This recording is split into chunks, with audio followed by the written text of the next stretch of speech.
Surprise, motherfucker.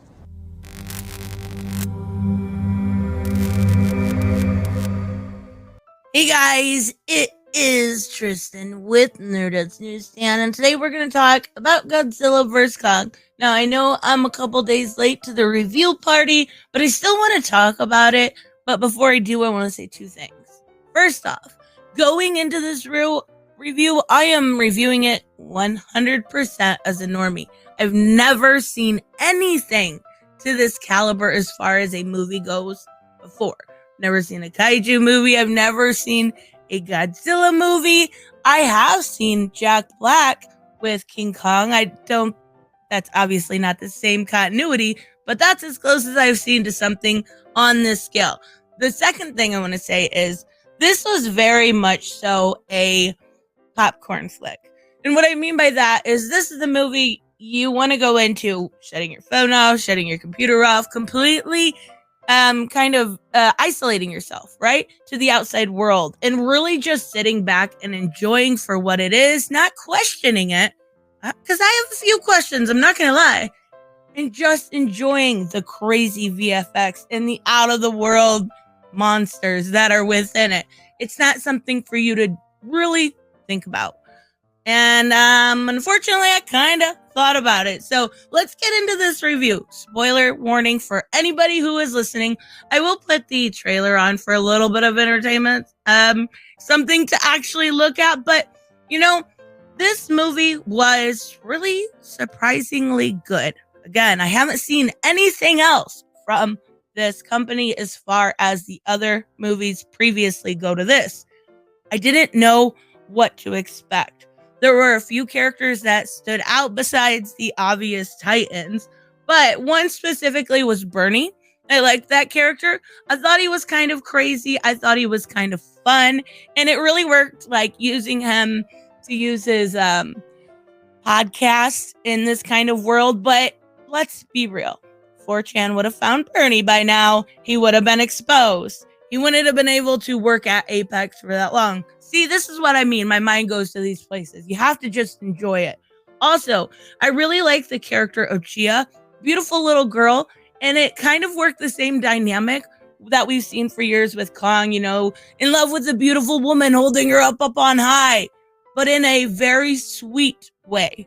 And in a very kind of, dare I say it, progressive way. I liked it though. It really changed things up. It was fun. It was different. Now Kong himself, I'm not gonna lie, I was disappointed. I really wanted one of them to die. Like they said that there was gonna be a clear winner. Not another robot. I wanted one of them to die, particularly Godzilla. He kind of felt like a giant jackass. Like he just went through it right from the beginning in Florida and just destroyed people's life, just destroyed property, just made trillions of dollars of damage because of Apex Laboratories, who's really the villain in this, almost to the point where the guy looked like he was like your typical comic book-y mustache twirling villain. And it really worked for this. Honestly, it did. But I really didn't like Godzilla, and that's probably because I didn't see him in previous stuff. Now, Kong, I loved his relationship with Gia. I loved that they had this whole habitat for him to live in and actually enjoy his life, even though he was pretty mad he was there. So I did like that. Where I think this movie fell kind of short, and again, because I know there's going to be a few of you in the comments, this is from somebody that's never seen the rest of the series. The Millie Bobby Brown storyline to me fell really flat. And I like Millie Bobby Brown. I think she does great in Stranger Things. I think she is a great actress and a strong lead. I think a lot of what my separation is seeing her as a more Lois Lane type to a little girl in Stranger Things. They put her in a very adult role when she's only 17 years old. And I know that's very close to an adult. But some of the parts, especially like with the little nerd boy she's with, kind of felt like it was very forced. Like the whole like bribing the guy at the grocery store was really cringy. Like lay your $20 bill down and why you're 12. Like it just felt a little too forced for me. But I did like it overall. I thought it was fun. Another part that was different to me because again, I don't know the story was the hollow earth stuff. And I don't have a clue at how this whole theory came up in this movie, but they made the earth Swiss cheese. Essentially, that's what they did.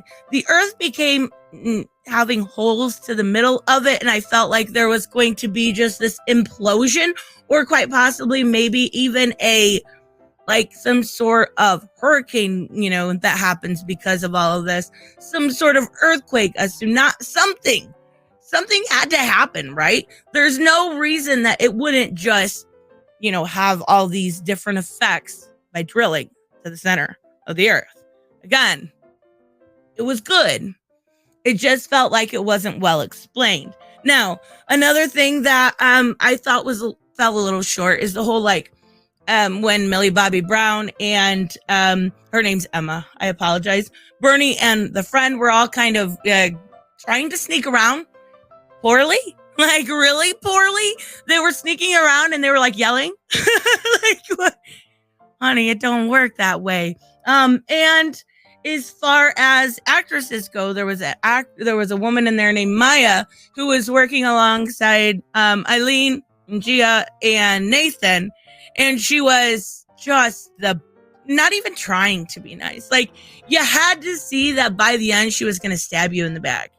She was Simmons' daughter, for one. And then she was absolutely terrible to you through the entirety of the movie.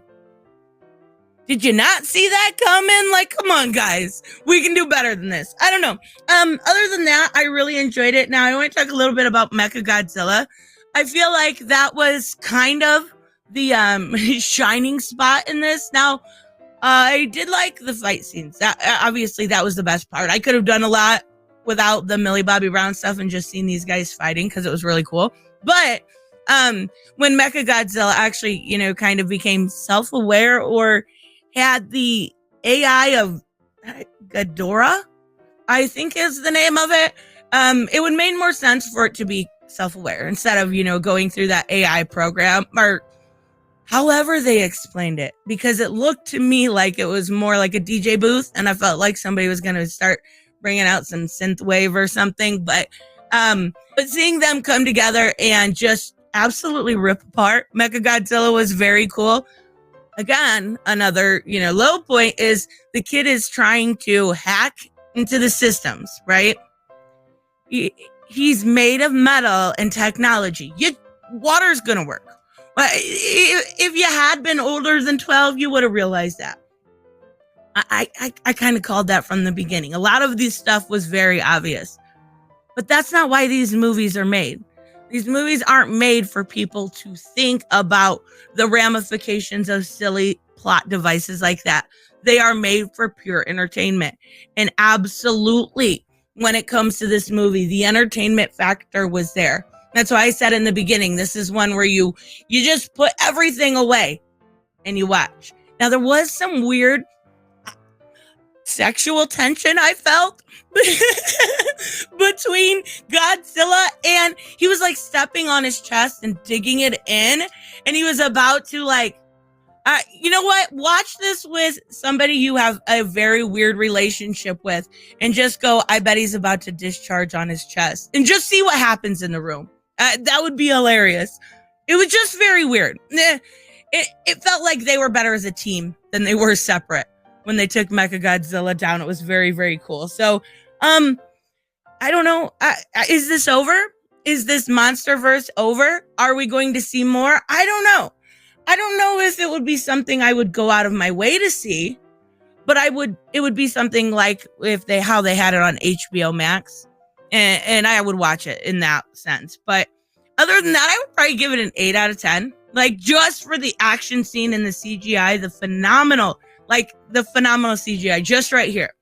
This is one thing that I found visually stunning in this movie was when the monsters were in Tokyo and or Hong Kong, and they were going through, and I had no idea that it looked like this. And to see them actually like hit and break the whole time, I'm going, oh my God, there's another million. What about those people? Like, my anxiety starts to ramp up because I don't even think about what's going to happen to, Godzilla or Kong. I'm thinking, oh my God, that city is destroyed.